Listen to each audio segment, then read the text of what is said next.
All right, well, it's time for us to leave. We're gonna go to our next location, and that means we have to pack up. And we have little tricks and hacks that we've learned over the last year of full timing that makes this a lot easier and a lot faster. Not only for packing up, but for setting up when we get to the next location. And we're gonna show you 10 different tricks that makes life easier for you in taking care of this. So let's get right to it.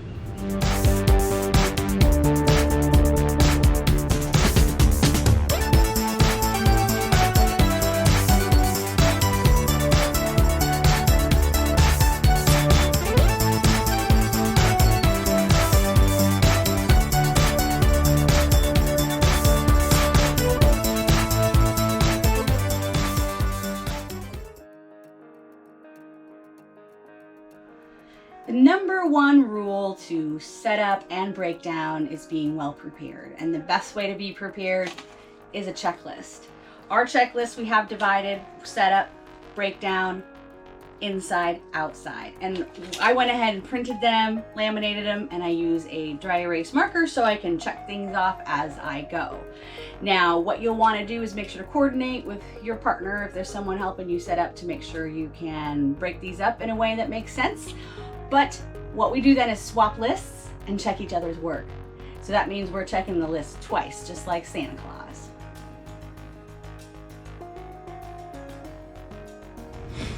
Before you run in your slide, you want to make sure that there isn't any water up there, or a lot of that water could end up inside your RV. So there's a couple ways you can get rid of it. You can climb up there and sweep it off, but you know, if you're older or maybe you have bad knees and you don't want to climb up there, one thing you can do is you can, if you have an automatic leveling system, just tilt your front end up or down and allow the water from gravity to just flow off. And then you can get rid of all that water and not have to worry about climbing up there and possible injury from falling down. Driving down the highway in an RV is like living in an earthquake. So it's important that you secure your cabinets. We have knobs on our cabinets, which makes it super useful for this tip. Hair ties. Hair ties. I get like the medium strength hair tie and just keep those doors secured by attaching them to one another. These awesome cabinets open up, keep our stuff organized, but stuff also falls out due to gravity and the earthquake.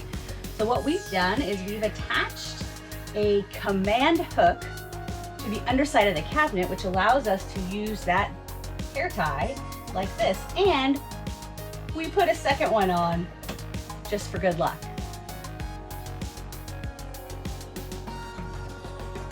Another great way to keep things from shaking too much are tension rods, and you might have seen hacks where we put tension rods like this in your refrigerator to keep things moving around. We like to mount them underneath our microwave because this sucker tends to squeak a bit while we're driving down the road. So we just put one in each corner, keeps it nice and tight and quiet. One of the things that you might want to think about is when you're on the road and you're traveling, it's really hard to just stop and get food, especially if you're in a really big RV. There's not a lot of places to park. So before you leave, before you pack up your refrigerator, make yourself some sandwiches and get some drinks ready on the road, and it'll make your life a ton easier. Well, after our road trip, we have arrived at our destination, and now it's time to set up. So let's go over 5 things to help you when it comes to setup time. So even with an auto leveling system, you're going to need leveling blocks. We use them all the time. Now, we used to build a pretty little ramp where we had to drive our vehicle up onto this set of ramps, and then we figured out a little trick. Raise your rig with the auto levelers, put the blocks under it, and then bring it back down, and then use your auto leveling system. So that'll give your tires a little bit of lift so they won't be floating off the ground and causing a little more stress on your leveling system to carry the weight of your rig.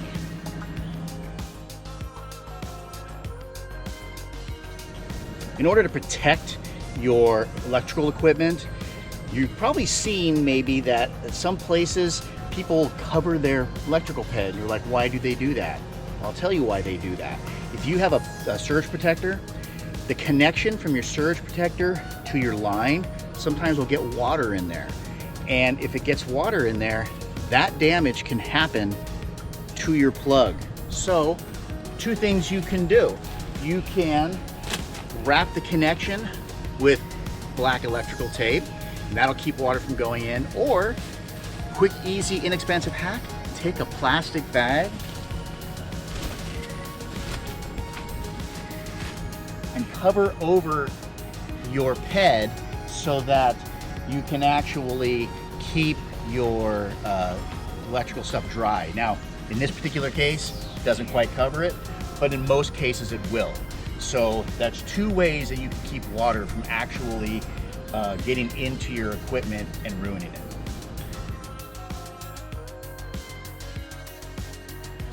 So this is a cool thing that I thought of. When you are hooking up your pressure regulator, most RV parks have a backflow regulator already installed on the tap. And you can't just hook your regulator up to it because you'll damage it. It needs to be in line. So what I've done is when you buy these water filters, a lot of times they come with an extra extension. What you can do is keep that extra extension next time that you change up to a new water filter and attach it to the end here. And then that way, when you get to your spot and you want to hook up your water pressure regulator and your filter, it's just hook it up here, hook your hose up to it, and you're set. It saves a lot of time and it works everywhere. Living in an RV full-time puts a lot of havoc, wear and tear on the exterior, especially these fragile little windshield wipers. So each time you park, you'll want to cover those up. You can use a pool noodle, or what we purchased at a hardware store was a pipe insulation tube. And you can slide these right on like this or over the top. Now they're protected from the sun, from the storms. Just gets a little more use out of them long term. All right, our last setup hack is, unfortunately guys, the sewer. We got to do that.